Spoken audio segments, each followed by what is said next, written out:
Hello everyone, my name is Amanda, and I am a 30-year-old housewife. As I stand here today, I can't help but reflect on the intricate web of my life, woven with threads of obligation, expectation, and the silent sacrifices of those we love. My story is not just mine, but also that of my father, a kind and gentle soul who became unwittingly ensnared in the demands of my married life.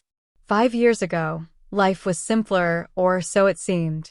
I lived in a small, cozy house on the outskirts of the city with my husband Charles and his mother Sandra. You might think this sounds like a warm family setting, but there was a catch. My presence in the house was under a constant, unspoken condition. My father would pay for everything. Each month, he quietly handled our bills, never once letting his discomfort show, though I could see the strain it caused him. Living with Charles and Sandra was like walking a tightrope. Sandra, with her commanding presence and sharp tongue, made no secret of her expectations.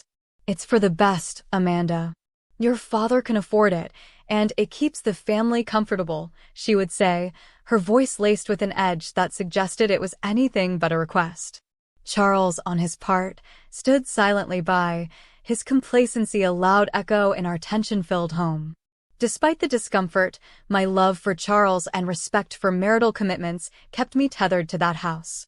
Each day, I hoped for a change, a sign that things could be different, that we could be a real family, bound by love rather than financial transactions. But deep down, I knew I was clinging to a fantasy, one that was slowly suffocating under the weight of unspoken agreements and forced smiles.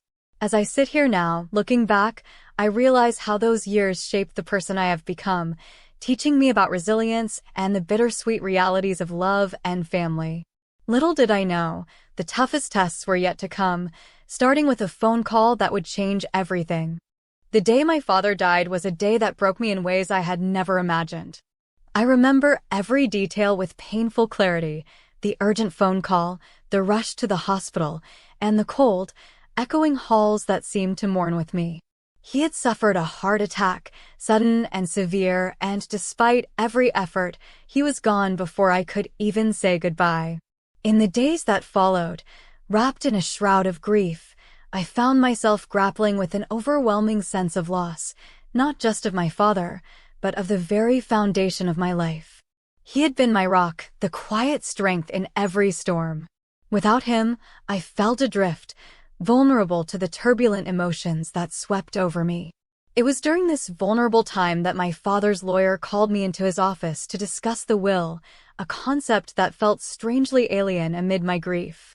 Sitting across from him in that stark, orderly office, I listened in stunned silence as he outlined what my father had left behind. To me, his only child, he had bequeathed $50 million and a luxurious house in one of the city's most coveted neighborhoods. The figures were astronomical, unreal, and as I processed the news, a part of me wished it were all a mistake. When I returned home with the heavy weight of inheritance on my shoulders, the atmosphere shifted palpably. Sandra's eyes, usually cold and calculating, now burned with a greedy intensity as she cornered me in the living room. "Amanda," she began, her voice dripping with feigned sympathy that swiftly turned commanding, "you need to transfer the $50 million to my account and the house to Charles. It's what's best for the family." Her demand hung in the air like a toxic cloud. I was still reeling from my loss, and here was my mother-in-law, not offering comfort or support, but seizing the opportunity to enrich herself and her son at my expense. The audacity of her claim was suffocating, and in that moment, I knew that their kindness had always been a facade, conditional on what my father could provide. "I can't do that, Sandra," I found myself saying, my voice firmer than I felt. "That money and the house are my father's final gift to me, not to be squandered or commandeered by anyone." The look of shock and then rage on her face was terrifying. She stepped closer, her voice a venomous whisper, "You will regret this decision, Amanda. I promise you that." As I stood my ground, the house felt smaller, the walls closing in with the threat of impending storms. I had stood up to Sandra for the first time, but at what cost? The foundations of my life were about to be shaken, and I braced myself for the fallout that was sure to come. The fallout from my refusal to surrender my inheritance was swift and brutal. Within days, the home I had shared with Charles and Sandra felt more like a battleground, charged with hostility and silent accusations. Charles, whom I had loved and trusted, now looked at me with a mix of confusion and resentment. The man who had vowed to stand by me in sickness and in health seemed lost, torn between his mother's manipulative demands and the remnants of our shared life. The tension reached its peak one cold morning when Charles handed me the divorce papers. His hands were steady, but his eyes avoided mine. "Amanda, this is how it has to be," he muttered, almost to himself. The words felt like a sharp jab to my already bruised heart. I realized then that I was not just losing a husband. I was being discarded because I no longer fit into the convenient mold they had designed for me. I signed the papers with a trembling hand, the ink of my signature marking the end of one life and the uncertain beginning of another. As I packed my belongings, Sandra watched from the doorway, a satisfied smirk playing on her lips. "You brought this upon yourself," she said, a cruel note of victory in her voice. Evicted from the house and with the divorce finalizing my isolation, I moved into the home my father had left me. It was a beautiful, sprawling estate, a stark contrast to the modest house I had been forced out of. Alone amidst the echoing halls of my new home, I struggled to piece together a semblance of normalcy. But fate, it seemed, had yet another curve to throw my way. Charles, now grappling with the harsh realities of his decisions, suffered a severe accident at his workplace, a mishap that left him with a broken leg and unable to continue his duties as a security guard. The irony of his plight, once a figure of strength and now broken and jobless, was not lost on me. It wasn't long before he came knocking on my door, his pride swallowed by his dire circumstances. "Amanda, I need help," he said, standing awkwardly on crutches on my doorstep, a shadow of his former self. "I've made mistakes, but I'm in a bad place. I can't work and there's nowhere else to turn." Looking into his eyes, I saw the desperation and the faint hope that I might mend the bridges he had burned. But the wounds were too fresh, the betrayal too deep. I had learned a harsh lesson in self-preservation, and though every fiber of my being ached with the desire to help, I knew better. "I'm sorry, Charles," I replied, my voice steady despite the turmoil inside. "I can't. You made your choice, and now I have to make mine." As I closed the door on Charles, and symbolically on my old life, I felt the final ties severing. It was time to rebuild, not just my home, but my entire existence. The journey ahead was mine alone, and I was determined to rise from these ashes, stronger and more resilient than ever.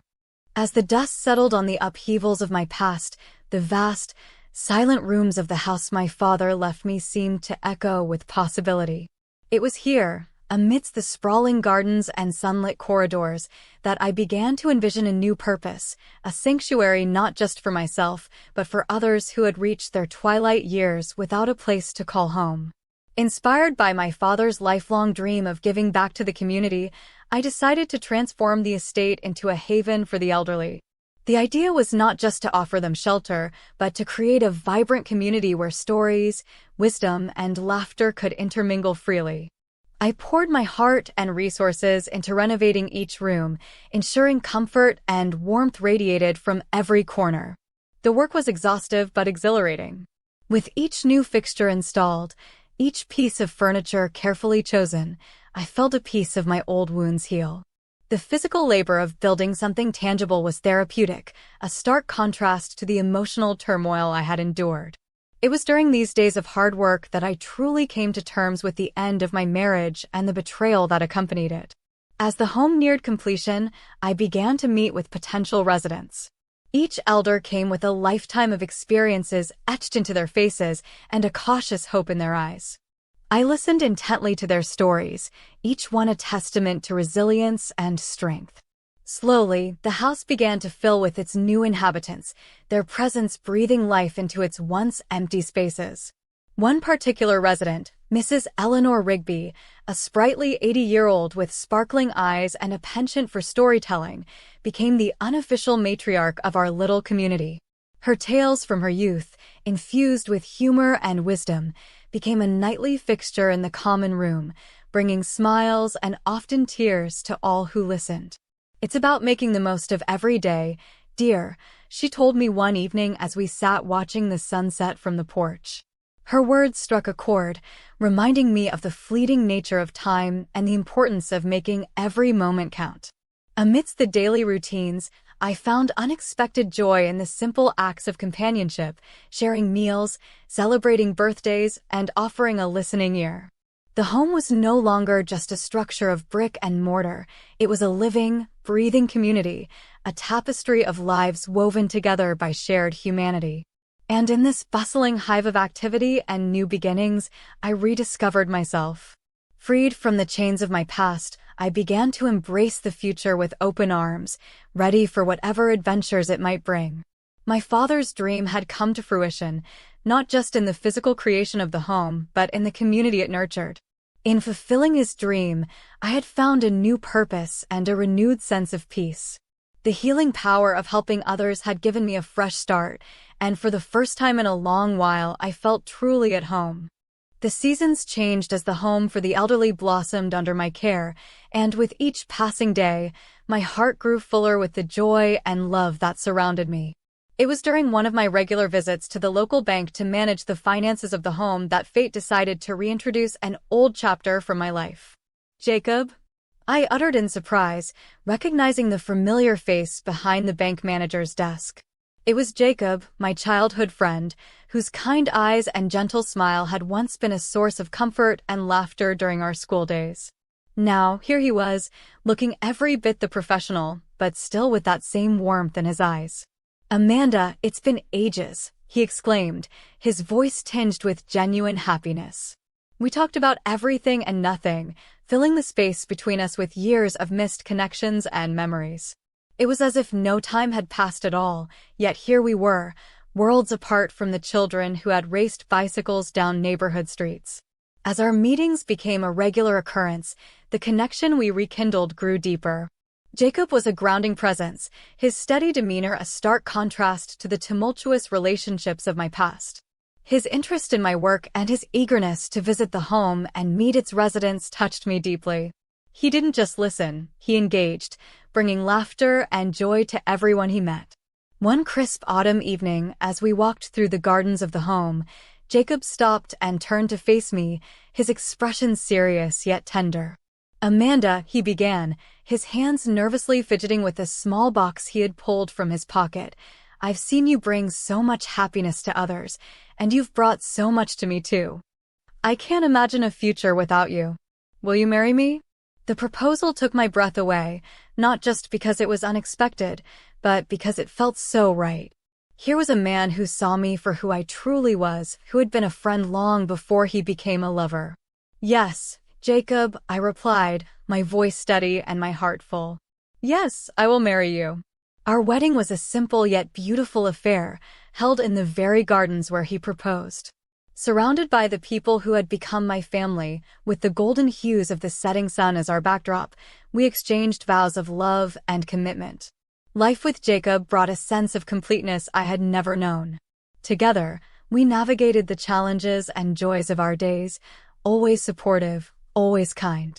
My home, once a symbol of my new beginning, now also became a symbol of our shared future. As I reflect on the journey that brought me here, from the depths of despair to the heights of happiness, I am reminded of the unpredictable twists of fate. Each step, each decision, led me to this moment. I am profoundly grateful for the pain, for without it, I might never have appreciated the true beauty of my life now. And so, with Jacob by my side and a community that thrives on love and respect, I look forward to the days ahead. With every sunrise, I am reminded of the power of new beginnings and the endless possibilities that come when you open your heart to change.